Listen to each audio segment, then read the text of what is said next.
وما لنا ألا نتوكل على الله وقد هدانا سبلنا ولنصبرن على ما آذيتمونا وعلى الله فليتوكل المتوكلون. Mungkin saya minta waktunya sebentar jamaah sekalian untuk menjawab pertanyaan yang kemarin belum sempat terjawab pada pengajian kami di Masjid Al-Ansor hari Senin malam Selasa kemarin. Ada pertanyaan yang masuk melalui halaman Facebook kami, karena sudah sholat Isya tidak sempat kami jawab pada saat itu, yaitu pertanyaan tentang redaksinya kalau yang saya ingat itu, Ustadz, bolehkah kita berdoa dengan dipimpin satu orang, doa berjamaah dengan dipimpin satu orang, kira-kira seperti itu pertanyaannya. Nah, tapi saya luruskan terlebih dahulu, doa dipimpin satu orang mungkin ini penyebutannya kurang tepat. Jadi doa berjamaah dipimpin satu orang kan, penyebutannya kurang tepat. Kenapa? Karena yang berlaku di masyarakat kita, seseorang berdoa kemudian diamini orang banyak gitu loh.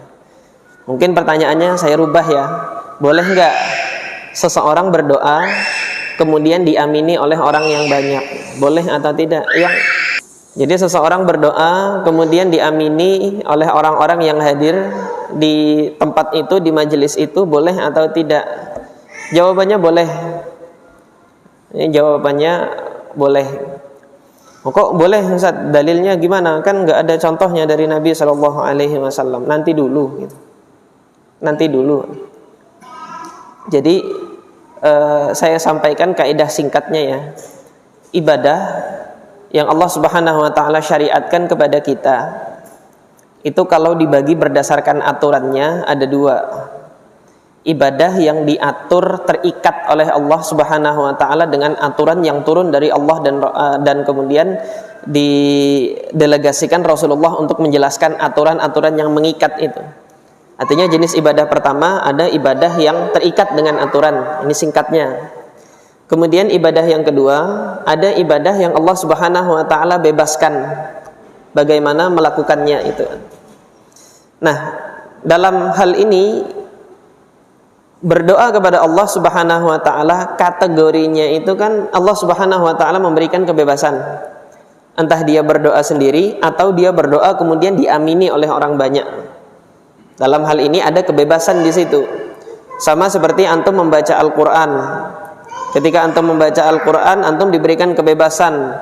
Enggak ada keterikatan aturan waktu kalau baca Quran itu harus di waktu ini, waktu ini, waktu ini. Hanya saja nanti ada sebagian aturan yang mengikat untuk membaca Al-Qur'an. Bahwasanya nanti ada adab-adabnya dan lain sebagainya seperti itu.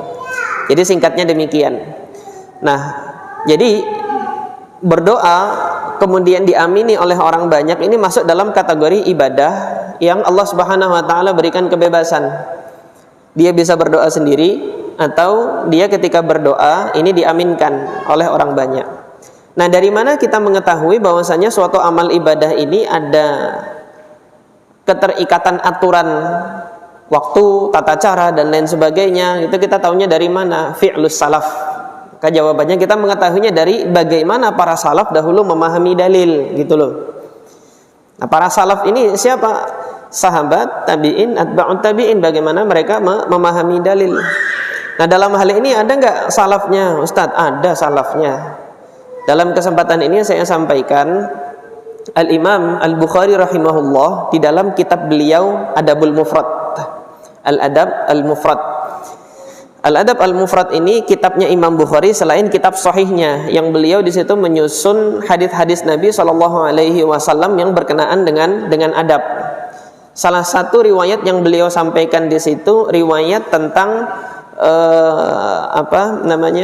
riwayat tentang kesyukurannya Muawiyah bin Qurrah pada saat Allah menganugerahkan putra bagi beliau yang namanya Iyas ibn Muawiyah ibn Qurrah.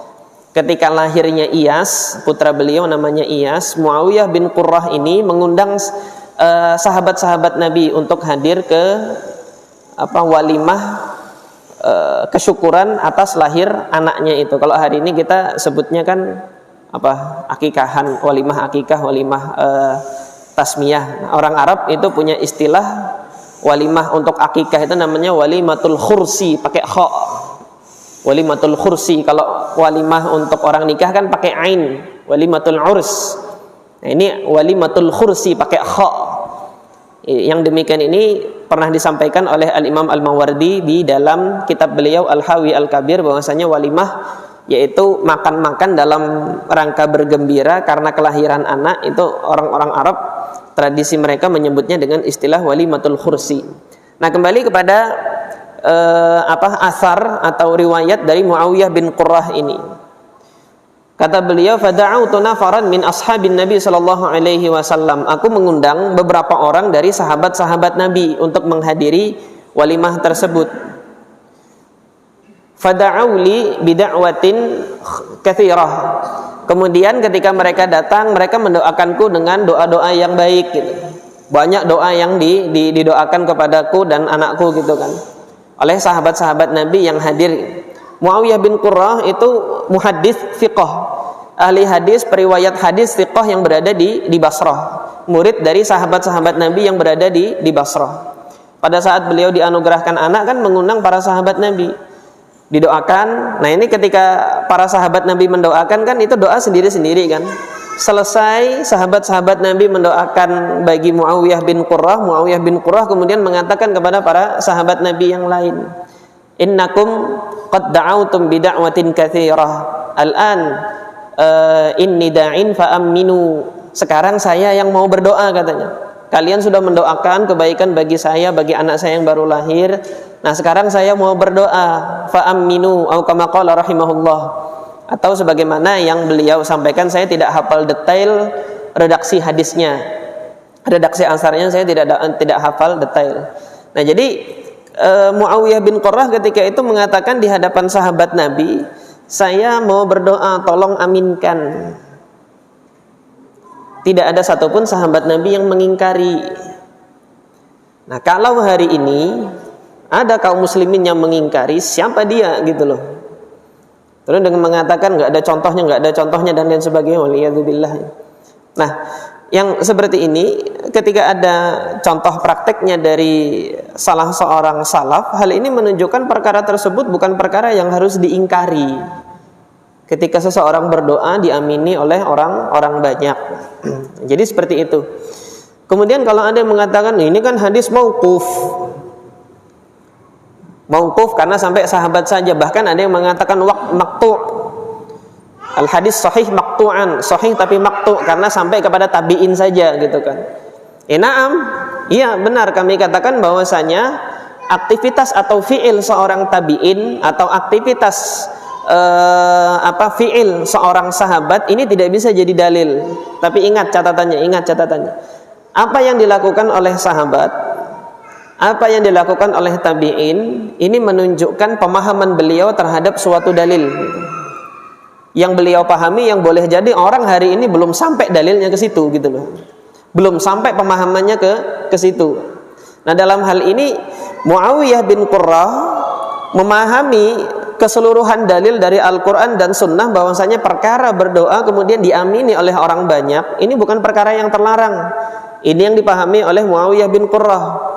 Pemahaman beliau ini andai kata pun salah, para sahabat Nabi yang menuntut ilmu langsung dari Rasulullah tentunya melarang, tapi ini nggak ada pengingkaran yang demikian. Maka inilah tadi yang menjadikan jawaban saya untuk pertanyaan yang seperti ini. Boleh silahkan. Sebagian kaum muslimin hari ini ketika tasyakuran, hari ini Allah berikan usianya itu sudah genap 20 tahun misalnya. Dia kemudian beli nasi kuning gitu kan. Beli nasi kuning banyak ini, dipanggil keluarga kumpul sebelum makan, ayo kita baca doa selamat, tolong diaminkan. Boleh yang kayak gini. Boleh yang nanti yang mengatakan nggak boleh ya biar aja dibilang nggak boleh. Saya udah sampaikan ini ada salafnya gitu loh. Artinya kalau memang teriak-teriak sesuai manhaj salaf, tunjukkan salafnya. Dalam hal ini saya mengatakan boleh bukan dari diri saya sendiri, saya punya salafnya gitu. Allahu ta'ala a'lam.